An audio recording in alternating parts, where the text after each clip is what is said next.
Bonjour à tous, j'espère que vous allez bien. Aujourd'hui, on ne va pas rouler, mais je vais vous préparer psychologiquement pour pouvoir passer l'examen de conduite pour le UV4.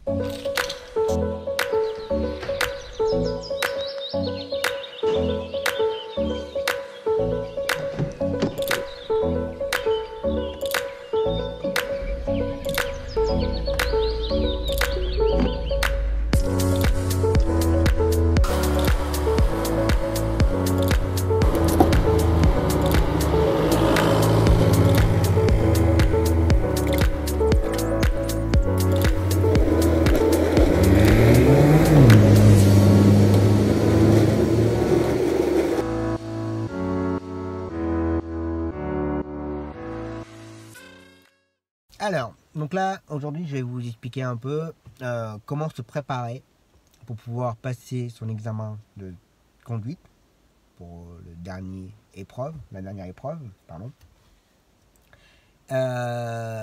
Donc vous préparez comment s'organiser et ensuite le jour de l'examen, comment s'organiser aussi pour que tout se passe le mieux que possible. Alors, j'ai tout noté, hein, comme d'habitude. Alors, avant toute chose, donc il faut bien entendu apprendre par cœur la ville là où vous souhaitez passer votre examen de taxi. Hop, on verra ça après. Donc, pour connaître sa ville, alors qu'est-ce qu'il faut connaître de sa ville? Il faut impérativement connaître tous les monuments qui existent dans la ville.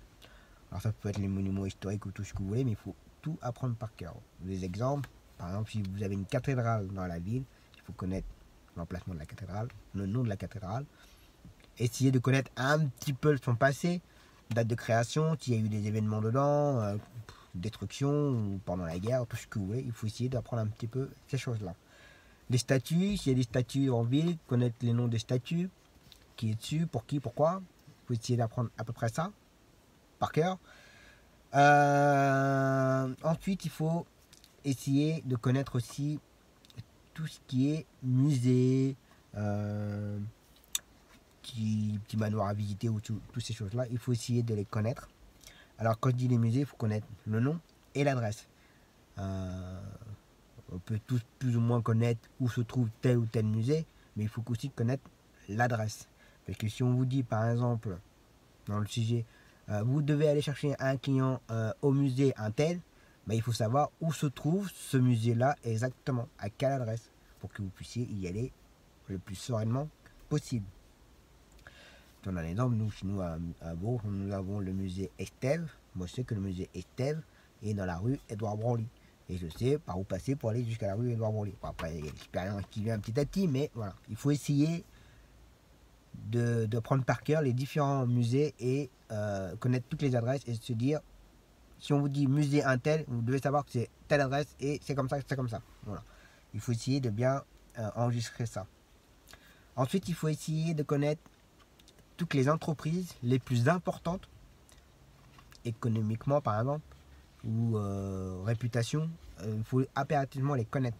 Que vous pouvez très bien avoir un sujet, on vous dit, vous prenez quelqu'un à la gare et vous devez l'emmener telle ou telle entreprise. Comme toujours, je vous donne un exemple. Chez nous, par exemple, on a les sirops Monin, comme on connaît. Nous avons le siège social et une grosse partie de la fabrication, enfin de l'usine où ils fabriquent le sirop Monin. Donc, si un jour, si vous avez un sujet et qui vous dit vous prenez quelqu'un à la gare, il faut l'emmener au sirop Monin. Il faut impérativement savoir où se trouve le sirop Monin, à quelle adresse. Il faut essayer de connaître tout ça. Nous, on a par exemple MBDA, Nectaire. Tout ça, c'est des usines qui sont extrêmement importantes pour la ville. Ce sont des usines d'armement, donc c'est quelque chose d'assez important. Et on emmène assez souvent des gens dans ces usines-là. Quand on prend les gens à la gare, c'est les commerciaux, les représentants, les formateurs, tout ce que vous voulez. On a aussi, par exemple, à Bourg, on a le centre de formation de la défense. Donc il faut savoir où est-ce qu'il se trouve cette formation-là. Enfin voilà, il faut essayer de connaître toutes les entreprises qui ont un effet assez important par rapport à la ville. Après, si c'est des petites entreprises de peinture, maçon, tout ce que, voilà, ça sert à rien du tout, il ne faut pas les apprendre. Ensuite, les choses les plus importantes, ce sont les services publics. Là, il faut vraiment tout connaître. Si vous avez la préfecture, normalement oui, il faut connaître le lieu de la préfecture, à quelle adresse, le nom du préfet ou de la préfète, il faut le savoir, et savoir à peu près depuis quand il est là, ou elle est là, il faut connaître. La sous-préfecture, s'il y en a une, connaître l'adresse, la mairie, alors il faut savoir où est-ce se trouve la mairie, à quelle adresse, et s'il y a des mairies annexes, s'il y a plusieurs quartiers, plusieurs zones, il faut connaître aussi toutes les mairies annexes. Vous pouvez très bien demander à aller chercher quelqu'un dans une mairie annexe, dans quel quartier, il faut savoir comment y aller.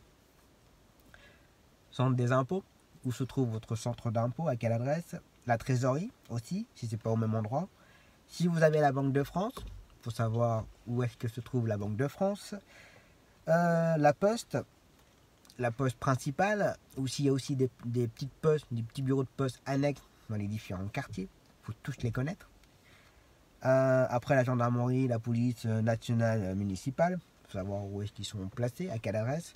On ne sait jamais, vous pouvez très bien avoir un sujet où on vous demande d'aller, je sais pas, récupérer, pas un condamné, mais voilà, un qui s'est fait arrêter, retrait de permis, tout ce que vous voulez, il rentre il appelle un taxi pour rentrer chez lui, ça peut arriver. Il faut savoir où est-ce qu'ils sont placés.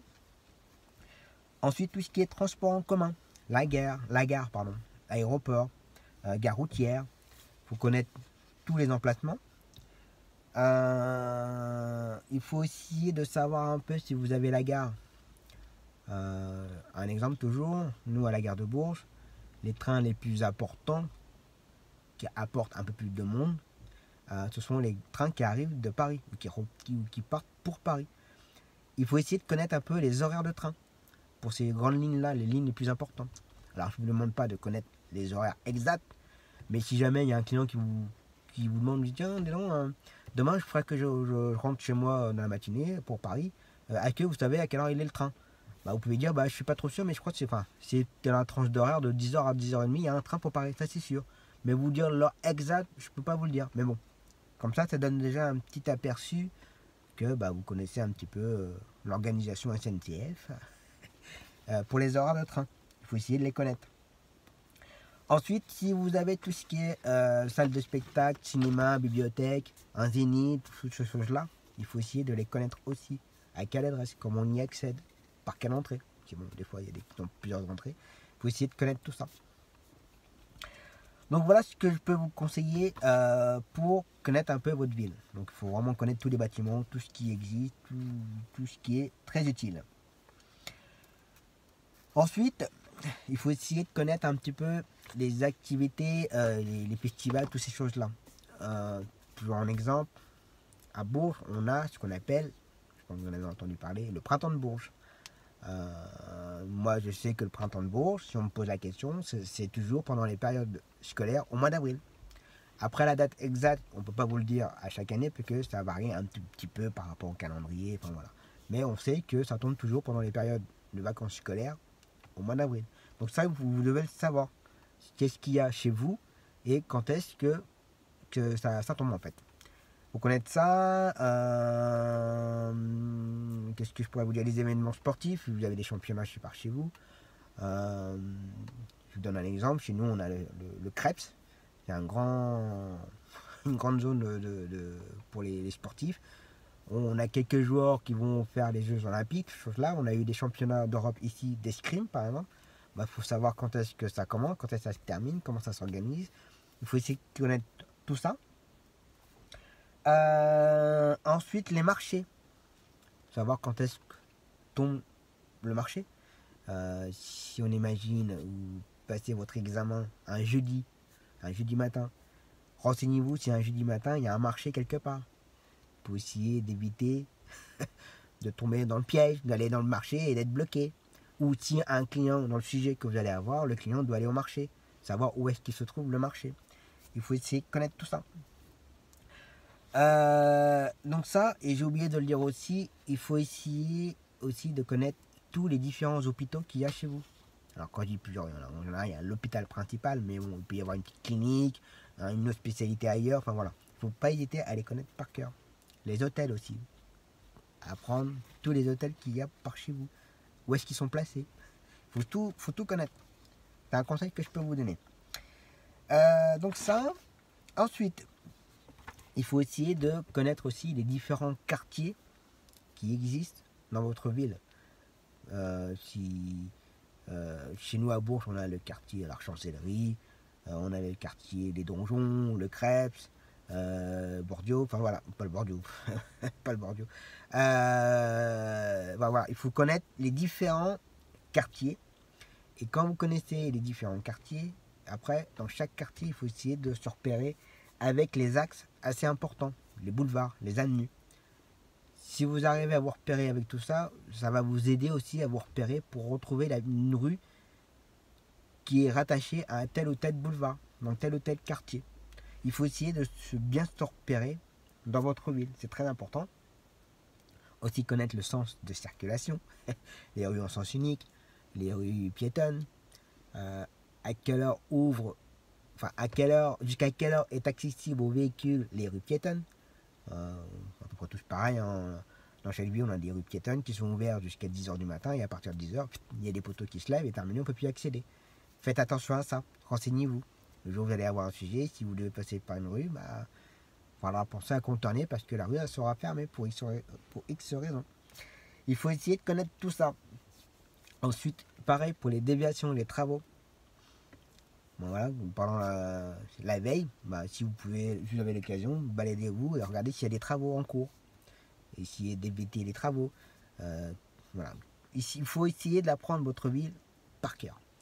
Et c'est sincère, hein, je me répète, mais il faut vraiment l'apprendre par cœur parce que vous pouvez avoir des pièges. Vous pouvez trouver. Il peut y avoir un piège. Faites attention à tout ça. Ensuite, pour ceux qui sont en formation, le conseil que je peux vous donner, nous, on avait une semaine de formation pour passer le UV4. Donc pendant une semaine, on avait notre moniteur et on faisait chacun notre tour. On était par groupe, on était une douzaine à peu près. Puis chaque voiture, il y avait 2 ou 3 candidats et notre formateur. Et on passait soit lundi matin, voilà. Après les autres jours, l'après-midi, c'était un autre groupe. Mardi matin, un autre groupe. Mardi après-midi, un autre groupe. Mercredi matin, c'était mon groupe. Donc du coup, comme on ne roulait pas beaucoup avec le formateur, ce qu'on faisait avec mon petit groupe, on prenait notre voiture perso, on montait à 4 dans la même voiture par exemple, 3 ou 4, et on s'entraînait nous de notre côté. On n'attendait pas que le formateur soit que pour nous. S'il travaillait pour les autres, nous on prenait nos voitures et on tournait dans Bourges. Et on tournait et on s'entraînait entre nous. On disait tiens, emmène-nous là. On prenait les chemins et tout. Puis comme certains d'entre nous connaissaient mieux tel ou tel quartier, on se disait non, fais attention, passe pas par là parce qu'il y a ça, c'est plus court par là parce que ça. Voilà, il faut essayer de s'entraider entre vous quand vous êtes à la formation, c'est très important d'ailleurs. N'hésitez pas à attendre beaucoup toute la journée. Nous, ce qu'on faisait, c'est on roulait le matin, soit on mangeait au restaurant le midi, soit on mangeait chez l'un ou l'autre, et on repartait l'après-midi pour tourner, et on faisait que ça. On se mettait en scène entre nous, celui qui faisait le chauffeur de taxi, les clients, voilà. Et il faut rouler, et se repérer telle chose. Enfin, voilà. Il faut pas hésiter à tourner beaucoup. Pour celui qui est en candidat libre, même principe, tournez. Vous êtes tout seul, ok. Si vous avez la chance de rencontrer quelqu'un qui passe aussi un examen de taxi, essayez de vous arranger ensemble, monter ensemble et rouler. Tous les jours, rouler. Moi, le samedi et dimanche, avec ma femme, on roulait. Elle prenait une carte et elle me disait tiens, tu m'emmènes là. Et j'ai dit hop, on y va, on est parti. Hop, je roulais, je me repérais, je regardais un peu les pièges, qu'il n'y avait pas de quoi que ce soit, les rues en sens unique, toutes ces choses-là. C'est très important. Je vous conseille fortement de rouler beaucoup dans votre vie. Même si vous la connaissez, mais vous allez simplement connaître vos habitudes. Mais vous allez voir que vos habitudes, ce sera peut-être pas là que vous allez aller le jour de l'examen. Donc il faut vraiment connaître votre vie par cœur, sincèrement. Il faut vraiment la connaître par cœur.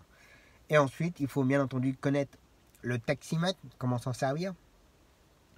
Je referai une vidéo sur le taximètre d'ailleurs, parce que j'en ai fait c'est une des premières vidéos où j'ai expliqué un peu le fonctionnement du taximètre. Mais la vidéo commence à être un peu trop vieille et je pense qu'elle est trop loin pour que les gens la retrouvent.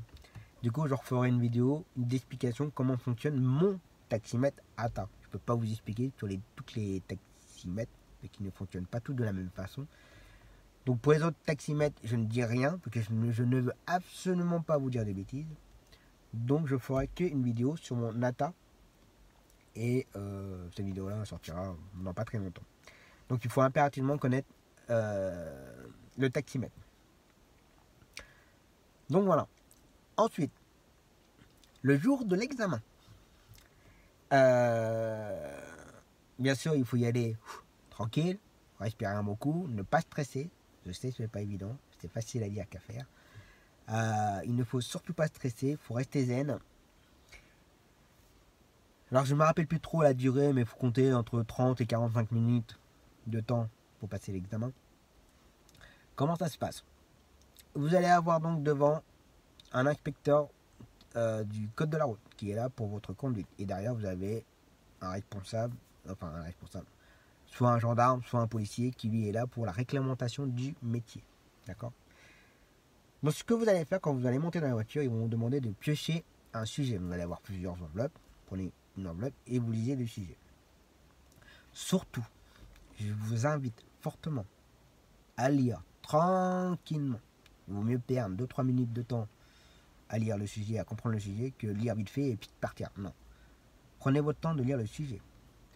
Dès que vous commencez à lire, si on vous dit il est tel jour, je peux dire il est mardi dans le sujet, il est mardi. Donc mettez-vous en tête mardi.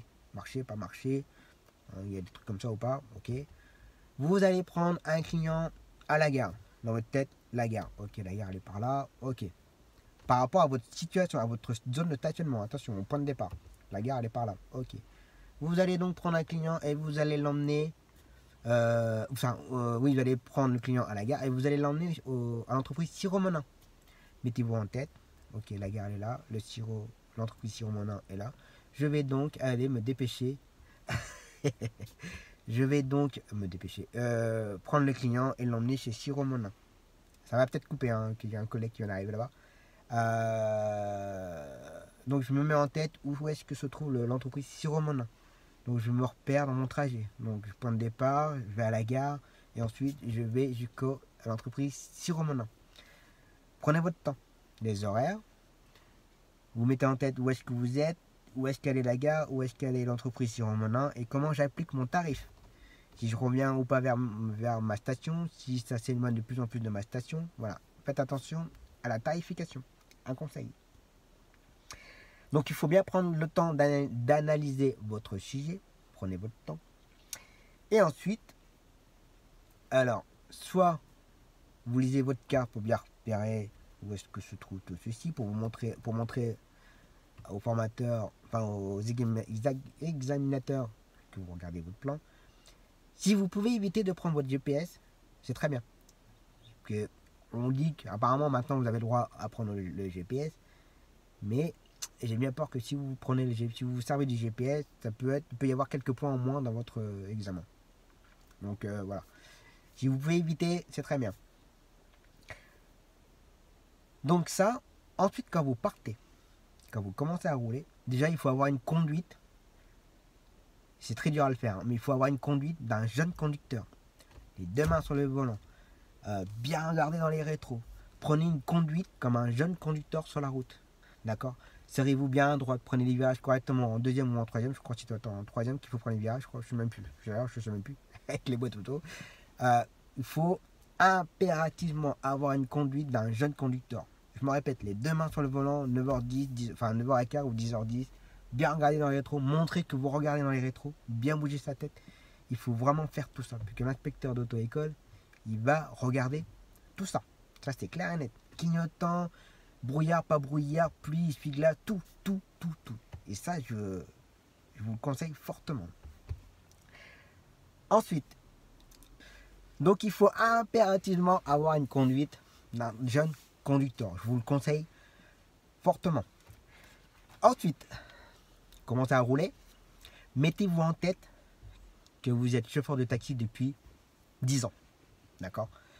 Parce que alors l'inspecteur auto-école, moi, il ne me parlait pas. Mais moi, celui que j'avais derrière, il me posait des questions, comme si j'étais un vieux chauffeur de taxi. Et il me demandait comment ça se passait l'activité. Donc à vous de jouer le jeu comme quoi vous êtes un ancien taxi et que vous connaissez tout, comment ça se passe avec les clients, les machins, voilà. Il ne faut surtout pas parler de votre activité professionnelle avant d'avant en fait. Je m'explique. Avant j'étais maîtreur, j'ai démissionné pour être chauffeur de taxi. Moi la personne quand il me posait des questions, à aucun moment je parlais en tant que maîtreur. Jamais. Il faut se mettre dans la peau du chauffeur de taxi. Il faut jouer le jeu en fait. Faites attention parce que c'est piège. Hein. Ils sont très malins. Donc il faut jouer le jeu que vous êtes un ancien chauffeur de taxi. Ils vont vous poser des questions sur les événements qui peuvent se passer dans votre ville, les différentes choses, qui est le préfet, qu'est-ce qu'on a le droit de faire ou pas en ville en tant que chauffeur de taxi, prendre les voies de bus, pas prendre les voies de bus. Connaître le nombre de taxis qu'il y a sur Bourse, enfin pas sur Bourse, dans votre ville, le nombre de licences disponibles, combien il y a de chauffeurs de taxi dans votre région. Enfin voilà, il faut essayer de répondre à tout ça et voilà. Il faut vraiment jouer le jeu. Bon, j'ai tout noté parce que j'avais peur d'oublier de vous dire des choses. Ensuite, pareil, par rapport au sujet, je vais vous inventer un sujet. Je vais vous donner mon sujet que j'ai eu. Donc moi je partais de la station, j'allais à l'hôpital Jacques-Cœur à Bourges, je prenais quelqu'un avec un fauteuil roulant, imaginez, hein. Je prenais quelqu'un avec un fauteuil roulant et je devais l'emmener, non c'était dans l'autre sens, je m'excuse, je partais de la station, j'allais dans une maison de retraite, je prenais un client avec son fauteuil et j'allais le déposer à l'hôpital. Et après je rentrais à la station. Donc il faut jouer les jeux. J'arrive à la maison de retraite, je m'arrête, bien entendu. Je descends de la voiture, j'ouvre le coffre, j'ouvre la portière, même s'il y a du monde, même s'il y a le gendarme autre, j'ouvre la portière et je fais semblant de faire monter le client dans la voiture. Je referme la portière, je fais semblant de mettre le fauteuil dans le coffre, je referme le coffre et on repart. Et ensuite, vous jouez le jeu. Vous entamez une conversation avec la personne qui est derrière, on imagine le gendarme. Vous prenez le gendarme comme si c'était votre client. Comment ça se fait que vous allez à l'hôpital? Ça va, il n'y a rien de grave, vous n'êtes pas malade. Enfin, voilà. Essayez d'engager une conversation comme si vous étiez chauffeur de taxi depuis des années. Il faut impérativement jouer le jeu. Et je vous dis, je vous répète ce que mon formateur me disait. D'ailleurs, si jamais il regarde, Dominique, il n'a pas cessé de nous répéter. Les gars, jouez le jeu à fond. Plus vous jouez le jeu à fond, plus ça va vous apporter des notes, plus ça va vous montrer que vous êtes vraiment dans la peau d'un chauffeur de taxi depuis des années et que vous faites très bien votre métier. Et ça apporte beaucoup de points. Sans vous mentir, je crois que j'ai dû avoir 17 ou 18 sur 20 lors de l'examen. Donc c'est quand même pas mal. Donc jouez le jeu à fond. En fonction du sujet, faites ce qu'il y a à faire. D'accord? Imaginez qu'il y a quelqu'un. C'est pas forcément évident d'imaginer qu'il y a un fauteuil, imaginez qu'il y a des béquilles, imaginez qu'il y a un déambulateur, imaginez qu'il y a des bagages, imaginez qu'il y a un chien, une personne aveugle. Il faut tout faire. D'accord? Donc voilà. Ensuite, chose qui peut arriver, qui nous arrive aussi à nous, en tant que professionnel maintenant, pour ma part, depuis 6 ans, je roule, je m'aperçois que je me trompe de route. Pour ça, autre chose, tout ce que vous voulez, je me trompe de route, j'aurais dû tourner plus tôt, mais du coup, je vais tourner un peu plus tard, ça va rallonger un petit peu le trajet, donc ça va augmenter un peu le tarif au compteur, je vais donc revenir, bref. Il ne faut surtout pas stresser. Si vous vous trompez d'endroit, si vous vous trompez de route, ne stressez pas. Vous le dites. Ah bah excusez-moi, je suis en train de penser à autre chose et puis il fallait que je tourne là. Ne vous inquiétez pas, je vais faire demi-tour, ou je vais prendre notre rue, je vais faire un petit cercle. Mais ne vous inquiétez pas par rapport au prix du compteur, je vous ferai une petite remise. Ne vous inquiétez pas, il n'y a pas de souci là-dessus. Il faut être honnête, il faut jouer les jeux. Ça arrive à tout le monde, hein. Personne n'est parfait là-dessus. Hein. Ça peut arriver à beaucoup de monde. Mais il ne faut surtout pas stresser, dire oh merde, ça y est, c'est foutu, c'est mort, j'ai perdu, j'aurai pas l'examen. Non. Continuez à rouler, continuez à jouer les jeux. Voilà, et il faut être honnête, il faut rester le plus cool que possible. C'est pareil avec les déviations. C'est pour ça que tout à l'heure je vous parlais de ça. Vous prenez la personne, vous lisez le sujet et vous vous rendez compte qu'il y a des travaux pendant votre trajet. Quand vous commencez à rouler, dites-le. Moi je le fais assez souvent quand je faisais la gare. Quand je savais qu'il y avait des travaux, je leur disais je m'excuse, je vais faire un détour parce qu'il y a des travaux un peu plus loin. J'ai pas envie qu'on soit bloqué dans les travaux, qu'on perde du temps avec l'embouteillage, avec la déviation et tout. Ne vous inquiétez pas, je prends une autre route qui va peut-être rallonger un petit peu, mais ne vous inquiétez pas, par rapport au prix du compteur, je vous ferai un petit geste, ne vous inquiétez pas là-dessus. Mais voilà, je vais essayer d'éviter les travaux. Si vous faites ça, ça va montrer que vous connaissez votre ville, ça va montrer que vous faites attention à tout ça, que vous anticipez à tout ça. Et voilà, ça va vous apporter des notes. Et ça, c'est clair et net, ça vous apportera des points. Si vous vous trompez quelque part et si vous perdez des points, mais c'est pas grave, vous aurez rattrapé d'autres points d'une autre façon. D'accord? Surtout, faites-le. Et je pense que j'ai fait le tour. Je pense pas avoir oublié quoi que ce soit. J'ai tout noté hier. Donc voilà. Surtout, tout ce que je viens de vous dire là, c'est... Je vous conseille vraiment de le faire. Entraînez-vous, roulez avec votre groupe si vous êtes en formation, avec les autres candidats. Si vous pouvez tourner ensemble dans la semaine, tournez ensemble. Entraidez-vous, donnez-vous des conseils, des astuces. Samedi, dimanche, n'hésitez pas à rouler en famille, avec votre femme, avec les enfants, si vous voulez. Apprenez à vous déplacer, à vous créer des endroits, tout ce que vous voulez. Apprenez, mettez-vous en tête par rapport à la tarification. Si je me mets en A, si je me mets en C, ou si je me mets en D ou en B, puisque c'est tarif de nuit. Pareil au sujet, faites attention au sujet. Hein. Ils peuvent très bien vous dire, on est dimanche, machin, dimanche, attention, tarification c'est B ou D. Hein, parce qu'on est dimanche. Ou les horaires. Il est 19h05, ça dépend de la réglementation locale de chez vous. Mais 19h05, chez nous, par exemple, c'est tarif de nuit. Faites bien attention à ça. Pour ça, je vous dis, quand vous lisez votre sujet, faites attention à tout ça. Point de départ, point d'arrivée, les horaires, les jours, toutes ces choses-là. Qui vont peut-être pas vous donner les horaires, mais ils peuvent très bien vous dire un jour. Vous tombez sur un jour férié. Ils vous disent peut-être le 1er novembre ou le 11 novembre. Attention à ça. Pour ça, prenez votre temps. Entraînez-vous. Roulez. Posez-vous. Et imaginez votre circuit quand vous lisez votre sujet. Donc voilà. Et surtout, facile à dire qu'à faire, mais zen, prévoyez une bonne bouteille d'eau. Puisque, c'est-à-dire, voilà, vous bouche pâteuse. Donc voilà, en tout cas j'espère que ça vous aura aidé. En fait je viens de faire la vidéo un petit peu en vitesse parce que j'ai eu quelqu'un lundi soir qui passait son examen hier matin à 8h et qui me posait les questions que lundi soir. Je trouvais ça un petit peu juste, parce que je pense que la personne commence à être comme ça, qui est tout à fait normal, et qui me posait des questions de tarification avec le taximètre, et encore hier matin à 8h qui m'écrivait pour juste un quart d'heure avant son examen. Ça m'a pas dérangé, hein. J'ai répondu. Mais j'ai trouvé ça un peu chaud, quoi. Donc, n'hésitez pas à prendre contact, à me poser des questions bien avant. Et ne faites pas ça à la dernière minute. Je vous le déconseille. Je voulais dire un autre truc, mais ça m'a sauté au... C'est pas grave, c'est vrai. Tant pis. Donc voilà, en tout cas, j'espère que ça va vous aider. Et je vous dis à la prochaine pour une autre vidéo. Et si vous avez besoin, n'hésitez pas à laisser des commentaires. Et moi je vous dis à la prochaine. Ciao.